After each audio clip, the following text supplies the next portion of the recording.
विद्यार्थी मित्रांनो, मापारीस क्लासेसच्या YouTube चॅनलवर आपलं स्वागत आहे. कालच्या लेक्चर मध्ये आपण पाहिले difference between similar and concurrent. Similar आणि कॉन्करंट मधला आपण फरक पाहिला, नेमकं काय असतं ती कन्सेप्ट आपण समजून घेतली आणि त्यानंतर आपण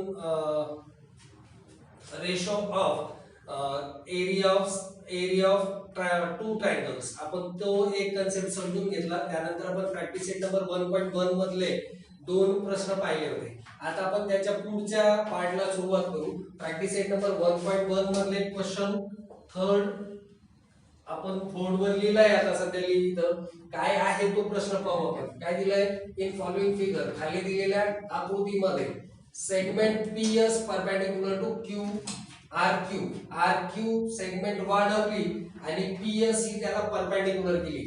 ठीक आहे. त्यानंतर काय सांगितले, segment QT perpendicular to PR. QT नावाची सेगमेंट पीआर ला परपेंडिक्युलर आहे. त्यानंतर त्यांनी माप आपल्याला दिली, if QR is equals to 6, PS is equals to 6 आणि PR is equals to 12, then find QT. QT आपल्याला फाइंड करायचं सांगितलं आहे. मग आता पहा, याच एका ट्रायंगलला PQR नावाच्या ट्रायंगलला आपण दोन वेगवेगळ्या पद्धतीने पाहणार आणि त्याच्या एरियाचा रेशो काढून आपल्याला QT माप सहज काढता येईल. दोन वेगळ्या पद्धतीने कसं, याला बेस पकडा आणि हा ट्रायंगल जो आहे, मग हा जर बेस असेल तर पीएस याची हाईट होईल आणि दुसरा पार्ट बेस आपण क्यूआर ला पकडू. ट्रायंगलला फिरवला आणि सरळ केला, पीआर हा त्याचा बेस तर क्यूटी त्याची हाईट होईल. दोन पद्धतीने एकच ट्रायंगल आपल्याला पाहता येईल. मग आन्सर मध्ये काय करणार, आन्सर मध्ये सुरुवात करताना सगळ्यात पहिले दिलेली माहिती लिहून घेऊ. काय काय दिले आपल्याला, पी आर क्यू दिलाय, आर क्यू किती 6. त्यानंतर पीएस दिलाय, पीएस किती दिलाय 6. त्यानंतर पीआर दिलाय, किती दिलाय 12. ठीक आहे. कुठं दिले आपल्याला हे, गिवन मध्ये. हा सगळा भाग घेतल्यानंतर आपण काय करणार, एरिया ऑफ ट्रायंगल पीक्यूआर पहिले सरळ आणि नंतर उलट्या साइडचा पाहू. मग काय होईल, एरिया ऑफ ट्रायंगल PQR काय असतो फॉर्म्युला, पहिल्या लेक्चर मध्ये शिकलोय, half into base into height. ठीक आहे. मग काय, हा बेस काय असेल, सरळ जर ट्रायंगल घेतला आपण तर बेस यामध्ये आहे QR किंवा RQ हा याचा बेस आणि हाईट काय आहे PS याची हाईट. दोघांची माप घेणार. काय होईल मग, हाफ इनटू 6 इनटू पीएस पण किती दिली आपल्याला 6. घेतल्यानंतर काय होईल, कॅल्क्युलेशन करणार. 2 1 जा 2, 2 3 जा 6 आणि 3 6 जा आपल्याला एरिया ऑफ ट्रायंगल मिळाला. Area of triangle PQR is equals to किती होईल, 6 3 जा 18. आपल्याला एरिया ऑफ ट्रायंगल PQR मिळाला. आता उलट्या साइडने हाच ट्रायंगल पाहायचा, याच ट्रायंगलचा एरिया ऑफ ट्रायंगल PQR उलट्या साइडने जर पाहिला तर काय होईल, याचा बेस काय येईल, बेस येईल PR आणि हाईट काय येईल QT. याला इक्वेशन नंबर फर्स्ट करू आपण, ती इक्वेशन इथं ठेवू. मग PQR चा एरिया आपण काढलाय, किती आहे 18 आणि याचं आपल्याला PR चं माप दिलंय, हाफ इनटू PR किती 12. QT चं माप माहिती आहे नाही, QT चा सगळा तसा. काय होईल मग, 2 1 जा 2, 2 6 जा 12, हा 6. आता इथं उरणार काय, 18 is equals to 6 into QT. मग हा 6 जो इथं मल्टिप्लिकेशन मध्ये, इकडं डिवायडेशन मध्ये, म्हणजेच QT इज इक्वल्स टू काय मिळेल आपल्याला 18/6. म्हणजेच QT चं माप आपल्याला मिळालं, QT चं माप मिळालं 3 युनिट्स. ज्या ठिकाणी आपल्याला सेंटीमीटर मीटर दिलेलं नसेल त्या ठिकाणी आपण काय वापरणार, युनिट वापरणार. ठीक आहे. हा झाला आपला तिसरा प्रश्न. आता आपण पाहू पुढचा चौथा प्रश्न. ठीक आहे.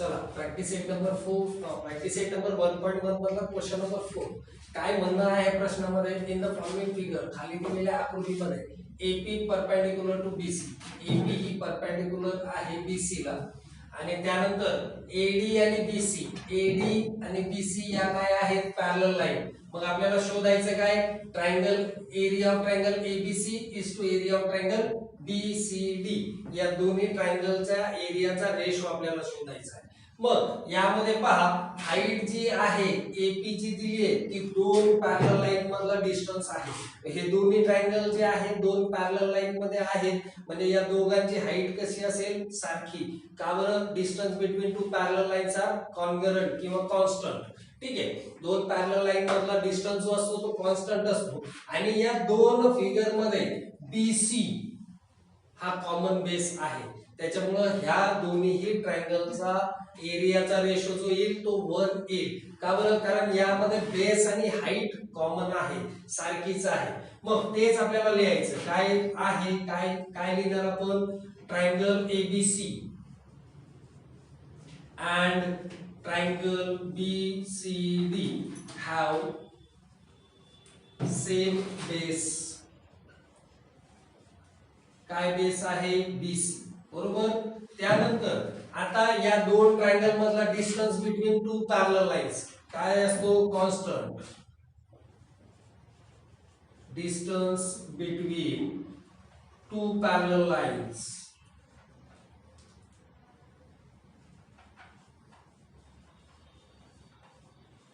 parallel lines constant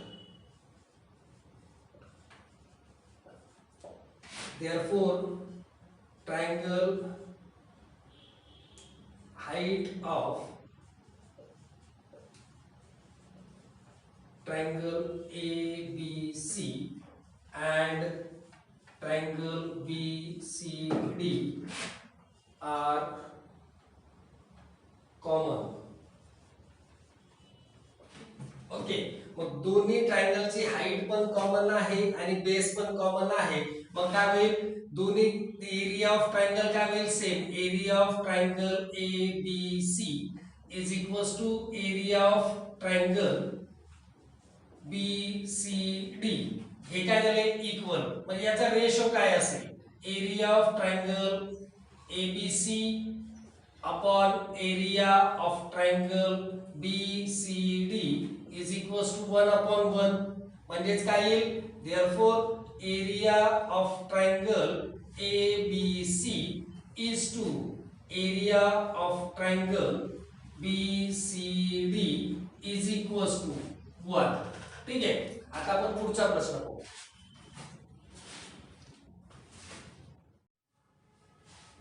चला पाचवा प्रश्न आपण पाहू पाचव्या प्रश्नामध्ये एक फिगर दिली आपल्याला आणि त्यामध्ये दिले PQ perpendicular to BC BC ला PQ परपेंडिक्युलर आहे आणि AD सुद्धा BC लाच परपेंडिक्युलर आपल्याला दिला आहे आणि हे खाली दिलेले रेशो आपल्याला शोधायचे मग रेशो मध्ये पहिले डायग्राम मध्ये पहा PQB नावाचा ट्रायंगल आणि त्याचा कशासोबत काढायचा PBC या मोठ्या ट्रायंगल सोबत या छोट्या ट्रायंगलचा रेशो आपल्याला काढायचा आहे मग पहा आन्सर मध्ये पहिल्या पार्टचा आन्सर कोणते कोणते ट्रायंगल दिले आपल्याला इन ट्रायंगल कोणता PBQ अँड ट्रायंगल PBC या दोन ट्रायंगल मध्ये काय आहे यामध्ये दोन ट्रायंगल मध्ये हाईट जी आहे ती कॉमन आहे बरोबर एरिया ऑफ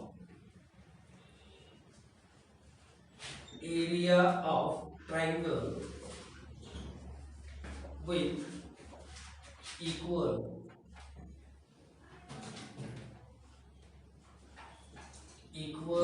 height याच्यामध्ये हाईट सेम आहे equal height are proportional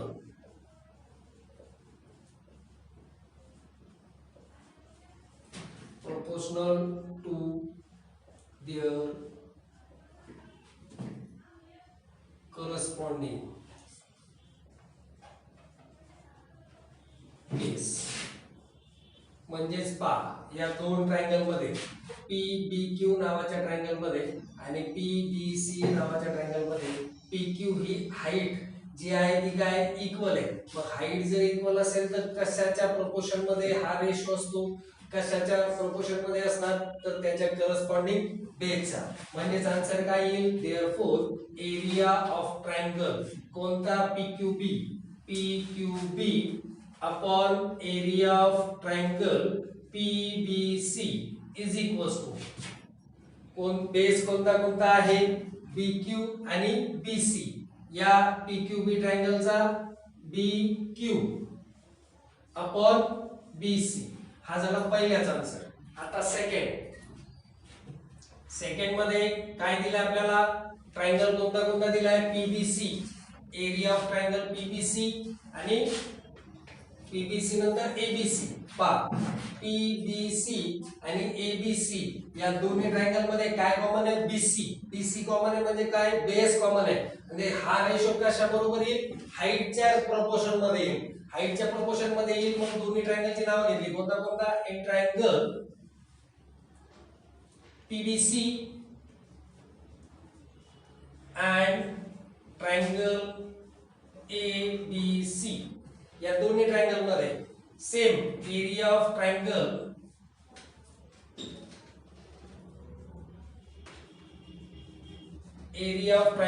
with equal काय कॉमन आहे, याच्यामध्ये हाईट होती, यात काय कॉमन आहे base, equal base.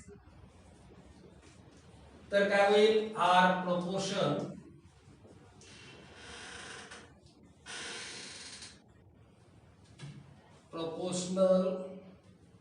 to their corresponding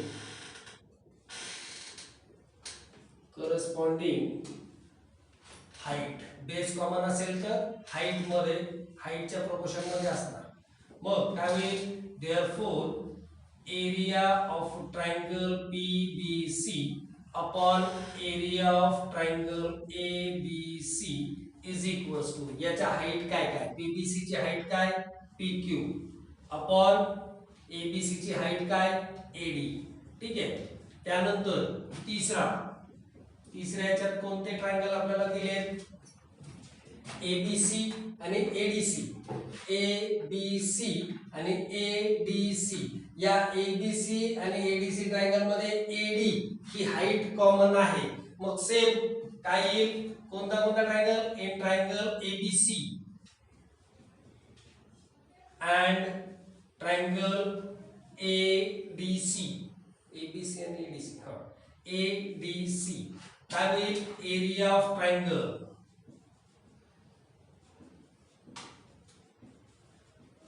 with equal काय इक्वल आहे यामध्ये height,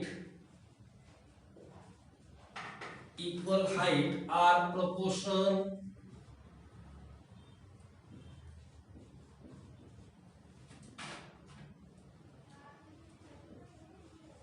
proportional to their corresponding. Height जर इक्वल आहे तर कशाच्या बेसच्या रेशो मध्ये असणार, करस्पॉन्डिंग बेस. म्हणजेच काय होईल, देअरफॉर एरिया ऑफ ट्रायंगल कोणता ABC upon area of triangle कोणता ADC is equals to ABC चा बेस काय BC आणि ADC चा बेस काय DC.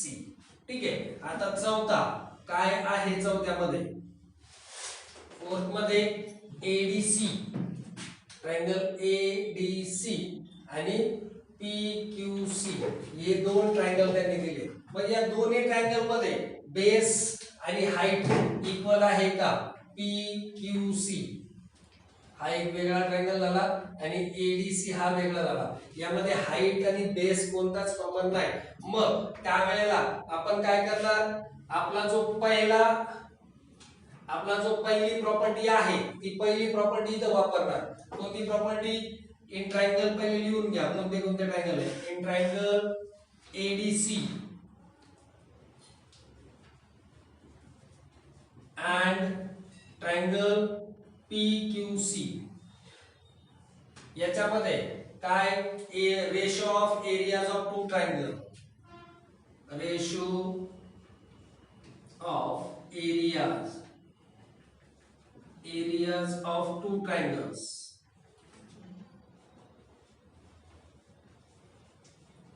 is equal to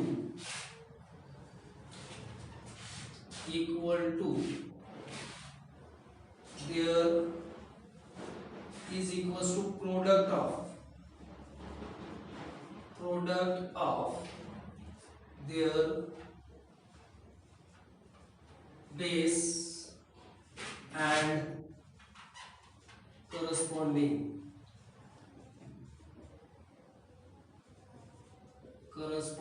height म्हणजेच या दोन्ही ट्रायंगल मध्ये हाईट आणि बेस कॉमन नाहीत कोणता कोणता PQC आणि ADC मग यांचा जो रेशो येणार हा कसा येणार त्याच्या हाईट आणि बेसच्या प्रोडक्ट मध्ये रेशो येणार म्हणजेच काय होईल therefore triangle ADC area of triangle ADC upon area of triangle कोणता PQC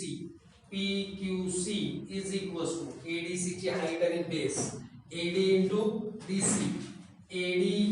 into DC upon PQC ची हाईट आणि base PQ into PQ into QC ठीक आहे तर हे प्रश्न सोडवायचे आणि रिपिटेशन मध्ये करायचे आजचं लेक्चर आपलं इथं थांबू उद्याच्या लेक्चर मध्ये आपण पुढचा पार्ट पाहू पुढचा पार्ट अतिशय महत्त्वाचा बेसिक प्रोपोर्शनॅलिटी थेरम असणार आहे आणि प्रॅक्टिस सेट नंबर 1.2 मधले काही संपन्न आपण उद्याच्या लेक्चर मध्ये पाहू ठीक आहे